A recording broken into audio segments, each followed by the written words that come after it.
Hey, welcome back to 89.5 The Wave KCFV. I am joined, luckily, via phone with a pretty rad band you might not have heard of yet, but you soon will. They are called Mainland, and I have Corey and Jordan on the phone. How you guys doing today? We're doing awesome. Yeah, we're doing great, man. Good morning, Kansas City. St. Louis. We're a little bit further east, but it's all Oh, you're good. St. Louis. Yeah. I'm very heartbroken that the tour that you guys are about to be on doesn't stop here, but I think I might have to make the trip, the 4 hours over there, just to see it. I feel like it's definitely take the journey. worth it. Yeah. I mean, why not? A road trip's nice, and to see a great band that has really good songs, even better. So, Oh, yeah. Well, we'll make sure that we come to Kansas City, St. Louis next time we're in town. hey, I would. That'd be We awesome. played the Ready Room one time with Jukebox the Ghost. Okay, yeah. So Yeah, that's a good venue too. There's a lot of small venues that really don't hear about, but I feel like since you guys kind of cut your teeth in New York, you're kind of used to playing those like venues people don't really know about if they're not pursuing them. yeah, we've played a lot of tiny basement bars in our history, And what was but we enjoy it. and what was it like cutting your teeth as like a band starting off in New York? Because that's a pretty big city to just like kick it off in. Honestly, I think it's the best way to start is play in tiny rooms where no one's really valuing, your time or anything, and it forces you to really blow people away and to, try to up your game a little bit to catch people's attention. People are a little jaded in that city, and there's not really a whole lot of. They don't pamper you, that's for sure. Yeah, and you guys kind of have more of a Cali sound in some of your, I'll say earlier, because I Found God, I think, is kind of set aside in its own thing, where you can tell it's mainland, but it doesn't sound like the, older mainland EPs. And Yeah, it's an evolution. I mean, we are all born in California, so you can't really take that away from us. It's kind of like a combination of the two places put into our sound. There are obviously some mainland songs like earlier on that are super New York sounding, like a faster tempo, and kind of a New York funk attitude to them. But with our new release, we are trying to make something a little more universal. yeah, and it's a great song. I just want to throw that out there. I can't stop listening to it. What'd you say? I can't stop listening to it. It's so soulful, and you listen to it, and you just want to keep listening to it. That means so much, man. Thank you. Thank you. And, That's awesome. and to boot, you guys have one of the, I would say, most socially cool music videos I've ever seen put together to, that shows the inspiration of a song. Yeah, it really, we couldn't be happier with the visuals for the song. And that we got to work with our friends on the video, too, is especially cool. Yeah, can you, for people who haven't seen it, how would you describe your music video for I Found God? It starts with these lone parties of people, all different walks of life, running to find their true love, I would say. Yeah. And it's sort of like suburban, it's not apocalyptic. It's almost like an empty blank canvas of a town. And they're running, each individual person is running to try to find their other half in life. And we actually used, as actors, we used just real life couples who actually did share their lives together. So And you kind have of cool seeing these real life couples start out separate and then unite. yeah, it's the visual is as powerful as I feel the song is. And how did you go about selecting the couples? Because there's a lot of diversity. Yeah, I mean, our friends, similar but different. They're like a film duo out of New York. They selected the couples, but they ran them all by us. We just wanted to make sure that every walk of life was showcased, I guess. Yeah, they found people through casting resources, and then also just kind of drew people through sets of acquaintances and friends to kind of put out the word. Yeah, like our friend B. Hellman, who's a photographer and like shot behind the scenes, like her and her boyfriend, Christo, are in the video. I think the intent was not to have everyone look like actors, but just to add an element of real life into it and bring in people who weren't actually necessarily actors. Yeah, and you have a lot of different walks of life represented. I mean, there's interracial couples, there's same-sex couples, there's different sex couples. Like, you have it all. Like, it doesn't look like, what Hollywood sometimes seems to portray with a rom-com. This just feels like real life. And you're just getting this moment. It's the modern world in the way that our band sees it. I mean, we are in, like, a time of, love is, like, completely liberated. There are no rules. There are no boundaries in which we can label what true love or romance is. So we're really fortunate that we got all those different types of people to showcase that message, because it's very real. There's couples like that all over the world. I think we just really wanted to remind people that it's like that. Yeah, there is no one type of love in the world.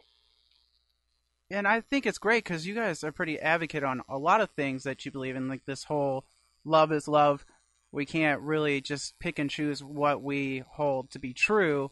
And I've seen, I think it was last night I was flipping through Twitter and I saw you guys sticking up for somebody that's a little bit more in the public eye that was receiving a little backlash on one of her things. And you immediately wanted to open up the conversation and say, I'm in support of this.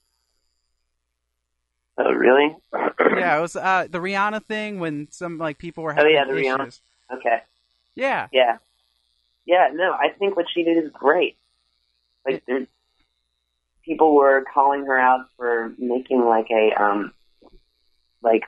it being opportunistic, but I mean, Rihanna's just a badass, and she's not like a hater on love in any way. She totally she just wanted to have interesting looking people that are wonderful in her ad campaign. Wrong with that. We dig Rihanna. It's funny, people might not assume that from listening to our music, but I think that's one of the things about modern times today is we just listen to so many different types of music.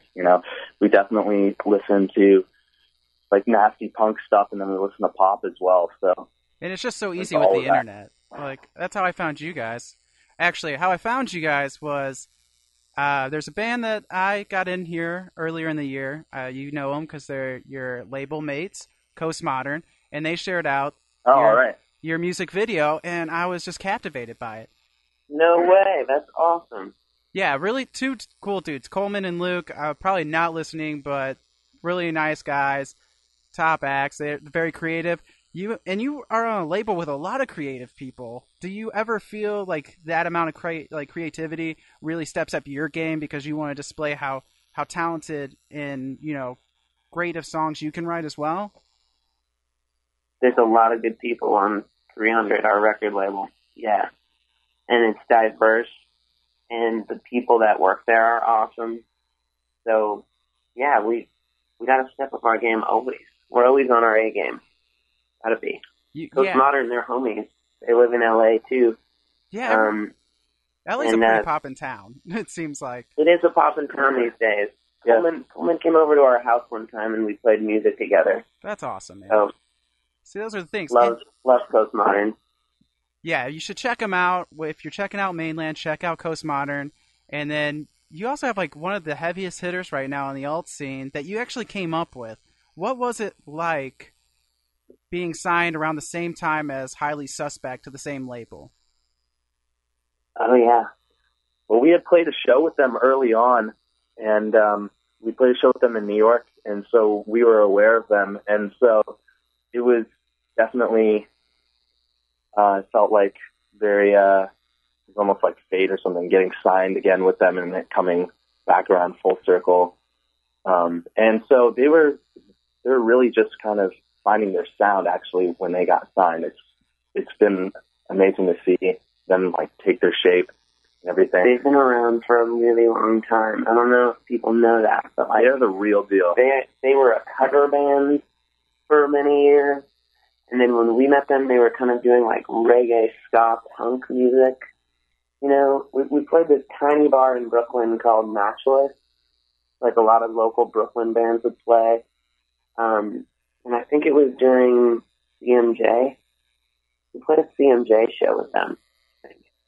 Yeah, it's kind of... yeah, it's been awesome to see them like blow up and kill it, and it's so cool to have those guys on the label too, because our label in a way is really known for a lot of the hip hop artists and a lot of the rappers, and so to have those guys on the label with us, it kind of, you know, they kind of are like brothers to us in a way, and help fill out that kind of rock and roll niche that we have with them.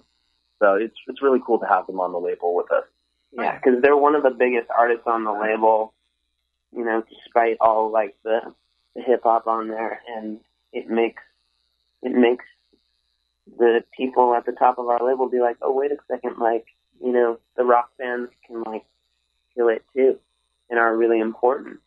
Yeah, I would definitely say with the addition of Highly Suspect, along with you and Coast Modern, there's a lot of talent that I can see might not overnight, but eventually, especially with the way you guys tour, it's going to happen. There's going to be an influx at 300 Entertainment, I feel like, where they're really going to find out that they are finding these bands and bringing them up into the spotlight and really just letting you guys shine.